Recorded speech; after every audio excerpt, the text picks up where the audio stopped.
If you're serious about building a bigger back, I want to put you on to one of the kings of back exercise, and that's chin-ups or weighted chin-ups. Now, it's not this, where you're not going all the way down or all the way up. Your goal should be to get a full range of motion. Now, this is going to be best for not only building the back, but also having an epic contraction in your biceps as well. Now, what if you can do pull-ups or chin-ups? You can use a lat pull-down, you can use a pull-up assist machine, you can even use resistance band, but no matter what you choose, you need to push yourself hard. If you're serious about getting stronger in the deadlift, here's my 5 steps to a perfect setup. Step 1 is start by walking up to the bar, placing the bar around your midfoot. Step 2 is grab the bar outside of your legs. And step 3 is to drive the knees through, making contact with your shins on the bar. Step 4 is to retract your scapula, taking a big belly breath to brace your core. And step 5 is to stand up. And boom, you welcome. Probably one of the best exercises for that wide back.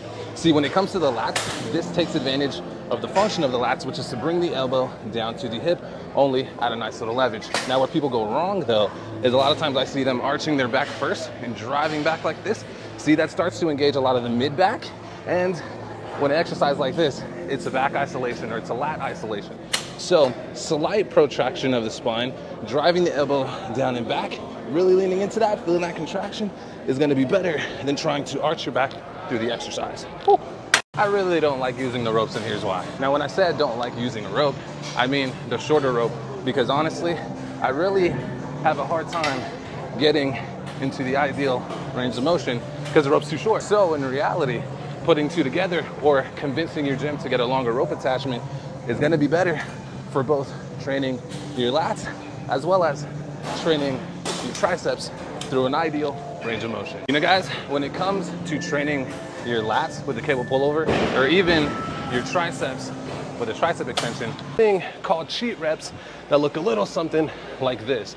Now, this is how most people choose to do them. In my opinion, this is wrong. Now, I don't even like cheat reps to begin with, but I do understand that there is a time and a place for them.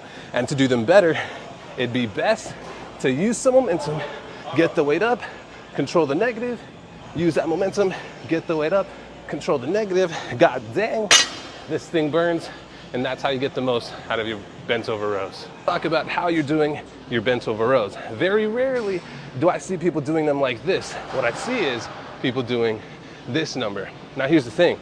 There is a rowing variation called the Yates Row, primarily for your upper back traps, things like that. That's awesome, but in reality, I prefer a full bent over row if your lower back can handle the stability that comes with the exercise. We gotta get out of this mentality that a wider grip equals a wider back. See, that's not true. If anything, using a wider grip reduces the range of motion that your lat has to travel. Let me explain.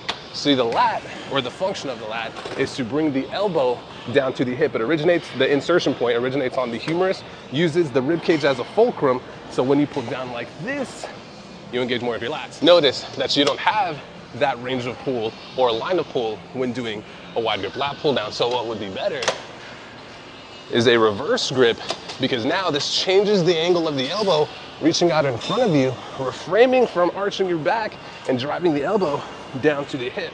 This is why the reverse grip lat pull down, or even a single arm lat pull down, will be better for engaging your lats. But remember, it's the path that the elbow travels, not necessarily whether you're supinated or pronated.